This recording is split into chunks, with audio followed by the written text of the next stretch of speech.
Okay, so thank you for letting me observe your class and being willing to meet with you after talking about this lesson. So your lesson was about mapping a world, and you were covering standards that TEKS for identifying key components on a key on a map or globe, and create and use simple maps such as maps of the home, classroom, school, and community. And for your activity over 2 to 3 days, you did an activity called Mapping World, where you work with the kids and walk with them step by steps and creating a map with a map key. And we'd call this probably a map of the community, so of the school, fire station, police station, and other locations like McDonald's, library, or like the neighborhood pond. And then for an assessment piece, you use Texas Study Weekly that has some activities about using a compass rose and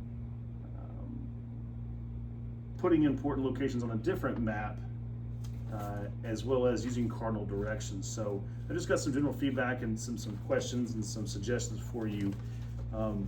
So first, during your lesson, I thought you did a good job of grabbing the kids' attention because this is their community, and bringing in an activity that gives them the chance to draw the community and see it through their eyes.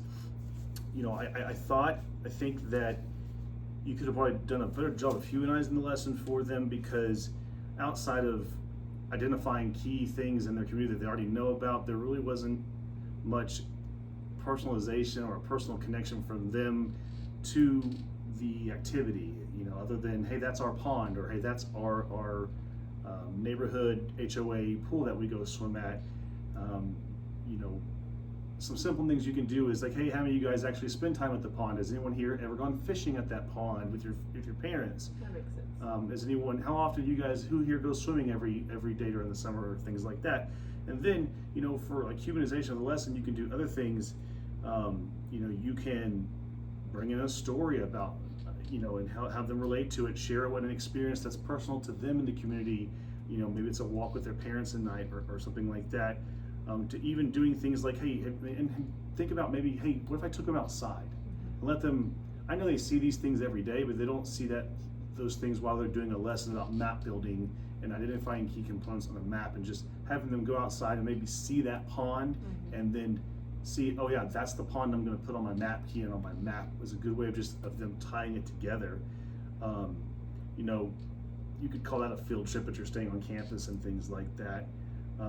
A really cool one that you can have now is, like, you guys have iPads in the classroom. You could use Google Maps or the Apple Maps feature to bring up your neighborhood on there, and where they can be interactive with it, or even do things like build a 3D model. While they're making their map, maybe you can find some way to have them have something hands-on in their hands that's helping them hold their community and their neighborhood like that. I like that idea. So those are just some ideas about helping them tie themselves to the community. In terms of the assessment piece, I was a little disconnected there with what Studies Weekly was having them do. You mentioned there was another activity that you had used in years past, but on this one, what were you kind of thinking of doing with helping them to assess their ability to identify the key components of a map? And I think this is a good job of assessing their abilities to create a map, although you kind of walked hand in hand with them at that. Now this one Studies Weekly that had them, it's this one, where it talked about using a compass rose and having them create a map. That's a good assessment piece, because you can maybe, they're able to cut these out and place it and create the map themselves. Which focuses on the cardinal directions. Cardinal directions and things like that. But there's not much of an assessment piece for them to identify key components on a map that you used. But you did say you had a previous activity that you had used in years past that you could possibly use to do that in the future. Right. So we didn't do this the day you were there observing, but we could do a matching assessment such as this, where they could identify the map key, which picture is of the map key, which one shows the symbols, which one shows the different cities within a state, and then sort of identifying the compass rose, map key, United States, cardinal directions, things like that. I think if you did that in unison with probably one of these activities where they're able to, outside of this guided activity where you're helping them create a map, where they're able to create a separate map with less guidance that gives you the better ability to assess, hey, how much did they retain from my lesson? Where I need to fill in the gaps and things like that. And that assessment combination is a better alignment with what you need to do for the standards and things like that. I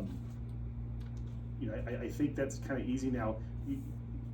The one thing I noticed about your class is it's pretty diverse culturally. Like, you've got kids from many different cultural backgrounds, and creating a map might be difficult to find a way to bring in their cultural diversity, especially because you're focusing on things like the home, the classroom, the school, and the community. But if you want to bring in a cultural aspect, each kid's home is different, and a lot of it might depend on their cultural background or their practices and things like that, specifically with who's living in their home, or what's their family unit look like, and things like that. So when creating a maps, especially because you have some English language learners in your class, you might think about ways of, the map of a community is great, but that's something that exists here. There's not much way I can tie their culture or their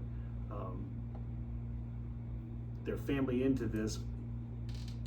Creating a map of the home might be better out, because then they can bring in cultural icons that they use that are in their homes, and each home's going to look different at that point. Not just the physical makeup, but like kind of what they have in their home, and the kids might have a chance to share that, and other kids who might be shy to share about their culture can identify with that kid. So something to think about that. Perhaps a family project where the parents help the student create a map of their home and the different cultural things that they may have displayed. Yeah, just something to think about, especially with as diverse as your class is. That would really give them a chance to identify with the curriculum, and hey, I'm not just making a map, but I'm making a map about my home and my culture, and they'll show pride in it and things like that.